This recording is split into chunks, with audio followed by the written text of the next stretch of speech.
Good morning aspirants. तो हमारी गाड़ी कहाँ तक पहुँच गई थी इतिहास में। हम लोग स्लेव डायनेस्टी में, सॉरी, ये जो आपका दिल्ली सल्तनत है उसमें स्लेव डायनेस्टी कर लिए, खिलजी डायनेस्टी कर लिए, तुगलक भी कंप्लीट कर लिए, और इस वाले में जो दो डायनेस्टी बचे हैं सैयद और लोधी डायनेस्टी करेंगे। छोटे छोटे हैं, मतलब ज़्यादा कुछ इनका विवरण या फिर इम्पोर्टेंट पॉइंट इतना नहीं। जो भी इम्पोर्टेंट पॉइंट है इसमें कवर है, ठीक है। और इसके बाद लास्ट वाला चैप्टर करेंगे जिसमें हम लोग देखेंगे इनके आर्ट एंड आर्किटेक्चर में कंट्रीब्यूशन, और आर्किटेक्चर में दूसरा आप देखेंगे कैसा इनका एडमिनिस्ट्रेशन था, ठीक है। और कुछ भी जो इम्पोर्टेंट फैक्ट है, ठीक है, वो सब देखेंगे अपन। और इसी में ही जो हम लोग अभी तक क्वेश्चन नहीं कर रहे हैं, आप लोगों ने शायद ध्यान दिया होगा, हम लोग मेंस के क्वेश्चन नहीं कर रहे हैं। उसका कारण ये था कि सारी डायनेस्टी को एक साथ कंप्लीट कर लें और लास्ट में करेंगे, क्योंकि ऐसा नहीं है कि हर डायनेस्टी से 5 क्वेश्चन 10 क्वेश्चन है।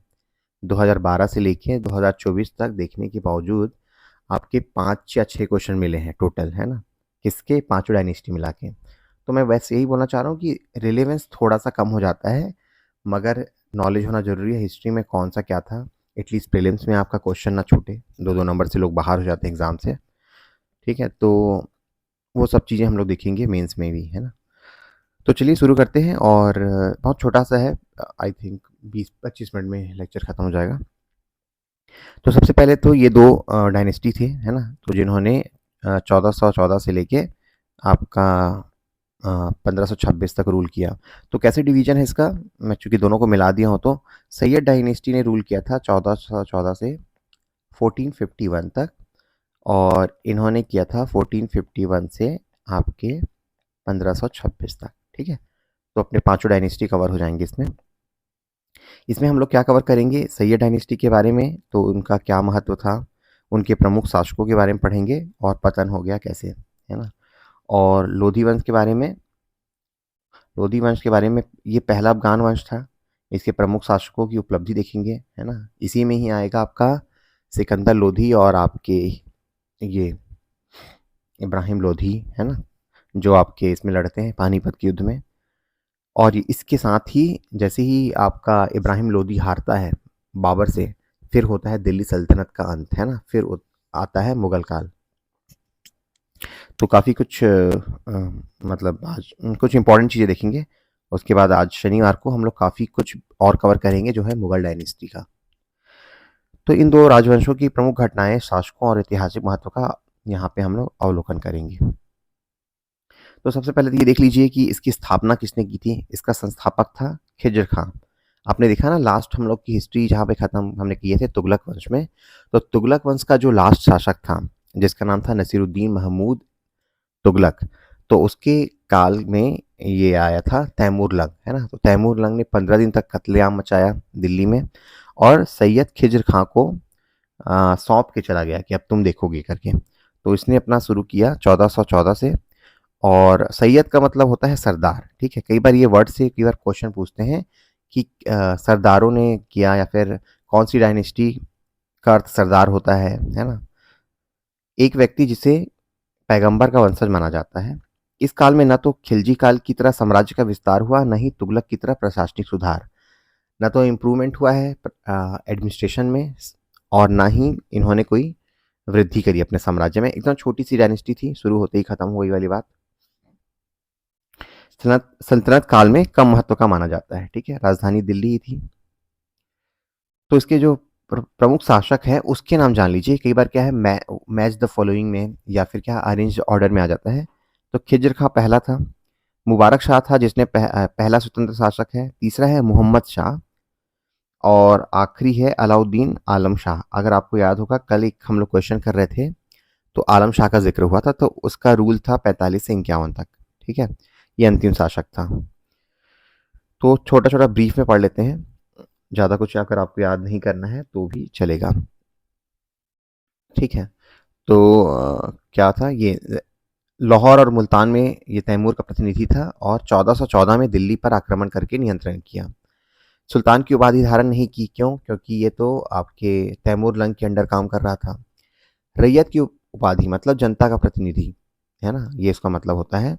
तो की उपाधि का उपयोग किया। तैमूर के पुत्र शाहरुख के प्रतिनिधि के रूप में शासन किया, जो मैंने ऊपर में बात बोला। ठीक है, तैमूरलंग ने भारत में 1398 में आया था, बहुत टाइम तक राज किया, और क्या बोलते हैं, उसके प्रतिनिधि के रूप में उसने इसको छोड़ दिया खिज्र खां को कि तुम राज करो यहाँ पे। इसने क्या किया, जो तुगलक लोगों ने सिक्का चलाया था उसको रहने दिया, चेंज नहीं किया, उनके नाम रहने दिए। इतिहासकार फरिश्ता द्वारा न्यायप्रिय और उदार के रूप में वर्णित है, और 7 वर्ष शासन करने के बाद 1421 में इसकी मृत्यु हुई। ठीक है, ज़्यादा इंपॉर्टेंट फैक्ट नहीं है, एक बार देख लेंगे कुछ कुछ जो फैक्ट थे फरिश्ता इन ऑल। अब आते हैं मुबारक शाह के बारे में। ठीक है, तो मुबारक शाह कौन था? सैयद वंश का पहला स्वतंत्र शासक था। ठीक है, वो तो क्या कर रहा था, आप तुगलक वंश, सॉरी खिज्र खां था, वो आपके तैमूर लंग लोग के अंडर काम कर रहा था, लेकिन ये क्या हो गया, स्वतंत्र शासक हो गया। ठीक है, समरकंद से संबंध तोड़े, जो तैमूर लंग वाली बात है, स्वयं को सुल्तान घोषित किया और अपने नाम से खुतबा पढ़वाया, अपने नाम से सिक्के भी जारी किए। ठीक है, मतलब पूरा वो सारे काम किए जिससे पता चले कि ये इंडिपेंडेंट रूलर है।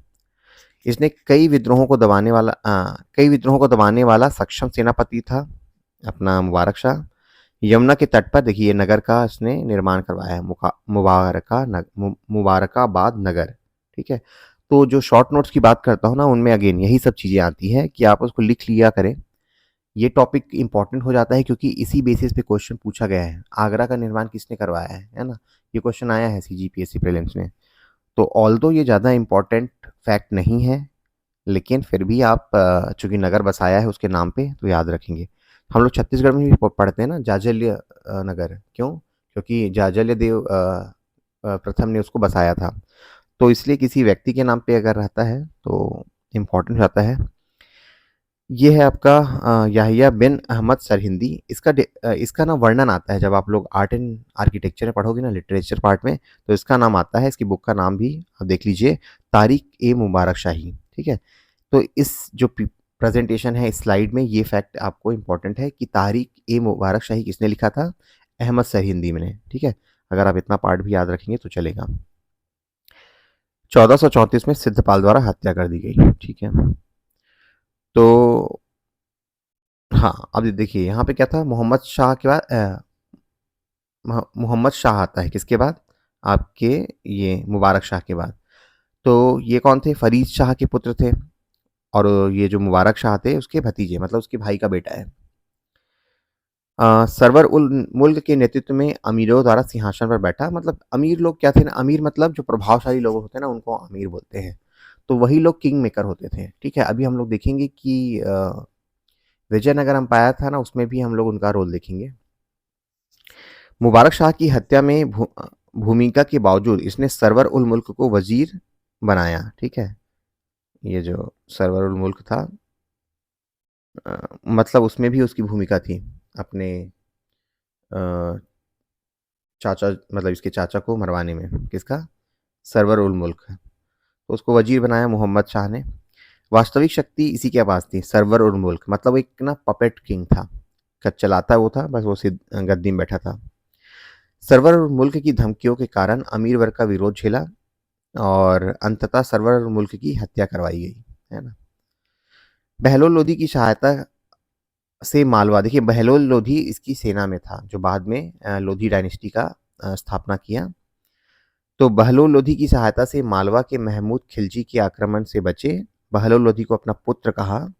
बहलोल लोधी को खाना ए खाना की उपाधि दी, तो ये वर्ड याद रखेंगे कि खाना ए खाना की उपाधि किसने दी? बहलोल लोधी को मोहम्मद शाह ने, और इसकी मृत्यु हो गई। तो एक टाइप का असफल राजा माना जाता है ना, पपेट की तरह वर्क कर रहा था, जिसने सैयद वंश के पतन का मार्ग प्रशस्त किया। तो रास्ता ओपन हो ही गया है सैयद वंश के अंत का, तो आखिरकार इसके काल में, अलाउद्दीन आलम शाह के काल में फिर अंत हो जाता है। ये था मोहम्मद शाह का पुत्र जो ऊपर में पढ़ा, और उसने आलम शाह की उपाधि धारण करी। तो उपाधि अगेन याद करना रहता है।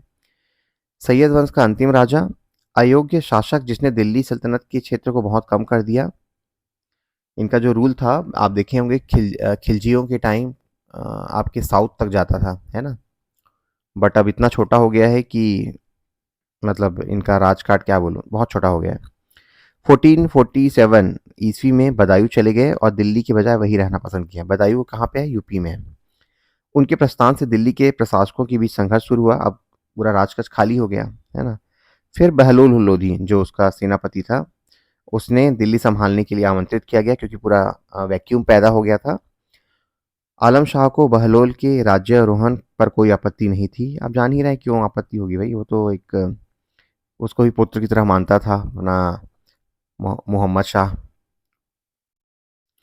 तो उसने राज्य मतलब वो किया, राजगद्दी संभाली और वो अपना बदायूं में रहने लग गया, आलम शाह। ठीक है।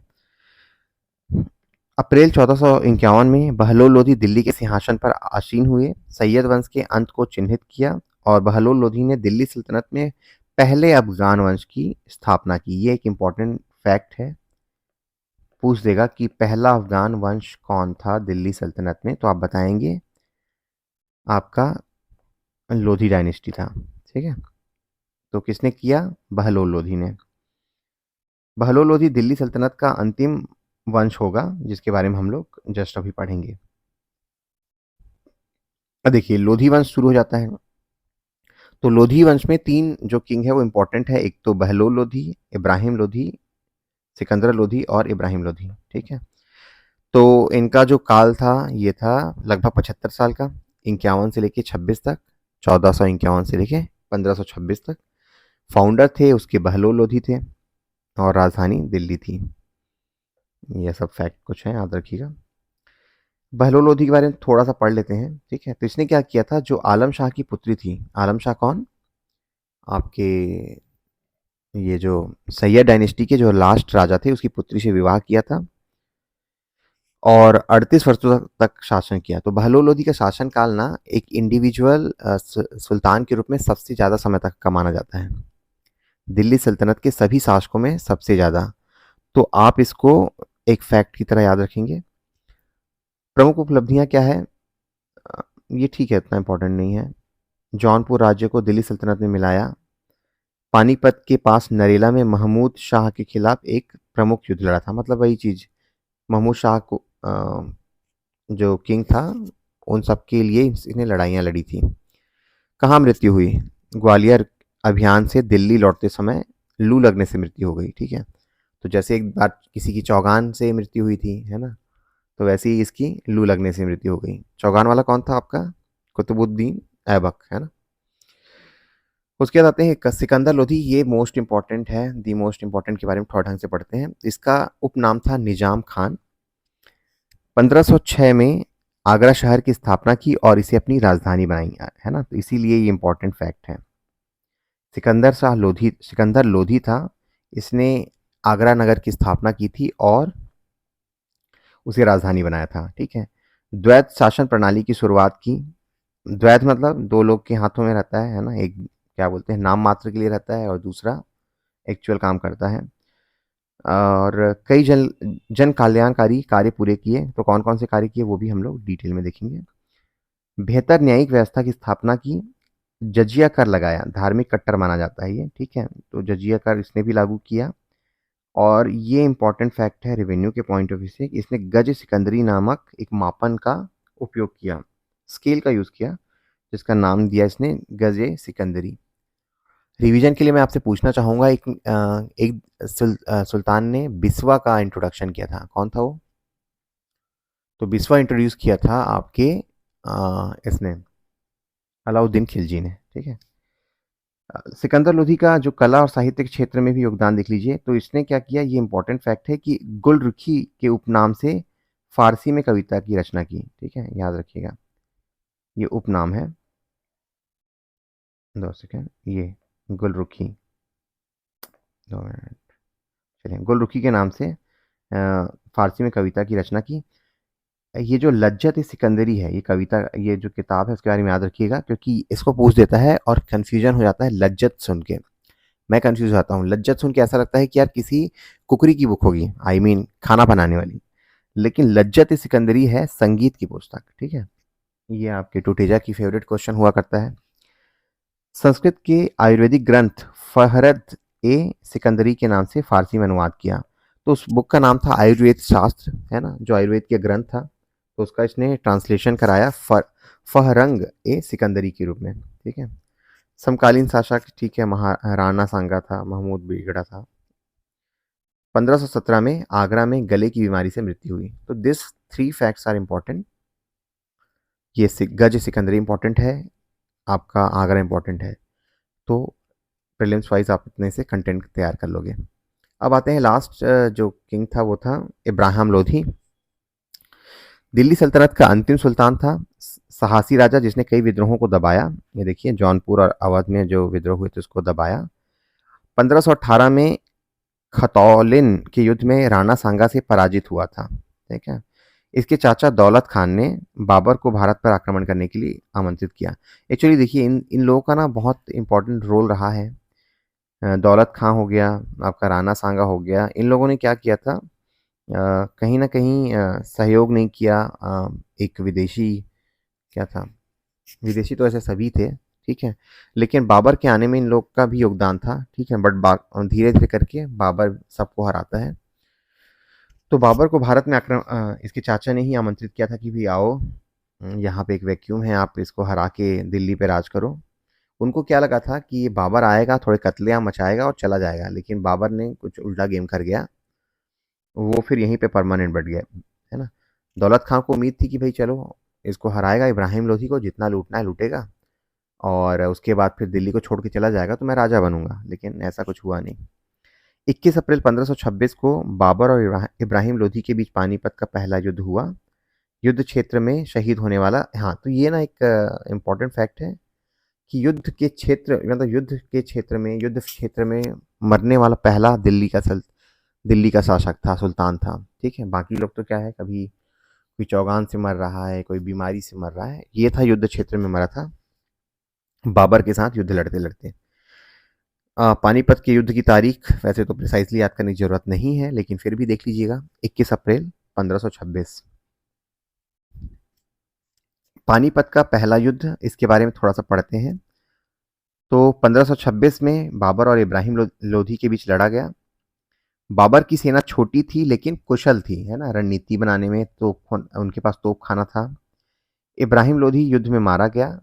इस युद्ध ने 320 साल के जो दिल्ली सल्तनत के चिन्ह का अंत किया और भारत में मुगल वंश की स्थापना की। ठीक है, तो इस टाइप से आपकी कहानी खत्म होती है दिल्ली सल्तनत की, जैसे ही आपका ये खत्म होता है इब्राहिम लोधी।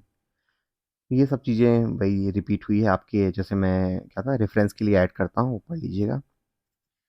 क्वेश्चन कर लेते हैं जल्दी से। निम्नलिखित सल्तनत शासकों में कौन अफगान मूल के थे? तो कौन थे अफगान मूल के, अगर आपको याद होगा तो? ये थे सॉरी, ये थे लोधी, है ना। सैयद तो फिर आपके प्रतिनिधि के रूप में काम किए। लोधी लोग थे, वो अफगान शासक थे। ठीक है। उसके बाद देखिए बहुत सारे फैक्ट ना, जैसे मैं बता रहा हूँ आपको, ऐसे पढ़ने से याद नहीं होता, इसलिए मैं आप लोगों को क्वेश्चन कराता हूँ। क्वेश्चन कराने से ही आपको ये याद होगा, दिमाग में बसेगा। दिल्ली की राजगद्दी पर अफगान शासकों के शासन का निम्नलिखित में से सही क्रम क्या है? तो ये सिंपल सा क्वेश्चन है। सिकंदर पहला था क्या? बिल्कुल नहीं था, सिकंदर नहीं था। बहलोल पहला था, ये तो करेक्ट है। सिकंदर सेकंड था, इब्राहिम तीसरा था। तो सी ऑप्शन सही है। ठीक है, तो ऑप्शन सी है। आपको अरेंज करना था, इसीलिए कई बार क्या है, ये जो पूरी डायनेस्टी पढ़ा रहा हूँ उसका कारण भी वही है कि अरेंज करने के लिए पूछ देता है। सी इज द राइट आंसर। इसमें से कौन गुलाम वंश का नहीं था? गुलाम वंश में कौन कौन थे, अगर आपको याद आ रहा होगा तो उसमें था आपके कुतुबुद्दीन ऐबक था, इल्तुतमिश था, रजिया थी, रकनुद्दीन था, बलबन था, ये सब गुलाम वंश के थे। तो इसमें कौन है? ये तो है, इल्तुतमिश भी है, बलबन भी है। इब्राहिम लोधी तो आपके लोधी डायनेस्टी का था ना, तो इसीलिए ये नहीं है और यही आंसर है, ऑप्शन डी। ठीक है। निम्नलिखित वंशों में ने किस क्रम में दिल्ली पर शासन किया? तो सबसे पहले कौन किया? गुलाम वंश। उसके बाद कौन किया? खिलजी वंश। तीसरा फिर सैयद। तीसरा तुगलक था, तुगलक ऑप्शन में नहीं है, तो फिर ये। तो चार एक, चार एक तीन चार, चार एक तीन चार, चार, एक सेकंड, चार एक तीन दो, सॉरी ना, मैं क्या कर रहा था इधर, ये ऑप्शन डी। ठीक है। नेक्स्ट आते हैं, निम्नलिखित में से किसने आगरा की स्थापना की? ये सीजीपीएससी का क्वेश्चन है। तो इसीलिए जो नगरों का नाम लिखवाया है ना 3-4, तो जो सिंसियर एस्पिरेंट है उम्मीद करूँगा या तो इसी प्रेजेंटेशन में ही जो मार्क है उसको अच्छे से पढ़ें या फिर अपने नोटबुक में भी लिख के रखें। तो आगरा की स्थापना की थी आपके सिकंदर लोधी ने, ठीक है? और उसी को उसकी राजधानी अपनी राजधानी बनाया था। निम्नलिखित में से किसने गुलरुखी उपनाम से कविताओं का रचना किया? तो कि कौन था? ये था आपका सिकंदर लोधी ही। नेक्स्ट है, ठीक है, तो बस इतना ही था, है ना? तो कुछ और फैक्ट मैंने ऐड किए हैं सिकंदर लोधी, इब्राहिम लोधी के बारे में, ताकि आपका नॉलेज बढ़े। तो बट ये सब चीज़ें हम लोग कवर कर चुके हैं, कोई नया चीज़ नहीं था। ठीक है। ये सांस्कृतिक ये हो गया। जस्ट रिवीजन के लिए कुछ कंटेंट है और ये ओवरऑल डायनेस्टी, ठीक है। तो ठीक है दोस्तों, हम लोग दिल्ली सल्तनत के जो डायनेस्टी उसको कंप्लीट कर चुके हैं। एक लास्ट चैप्टर पढ़ेंगे जिसमें हम लोग पढ़ेंगे इसके एडमिनिस्ट्रेशन, नए नए डिपार्टमेंट जो खुले थे उन सब के बारे में, और उसके जो मेंस के PYQ हैं उसको भी कंप्लीट करेंगे। ठीक है, थैंक यू।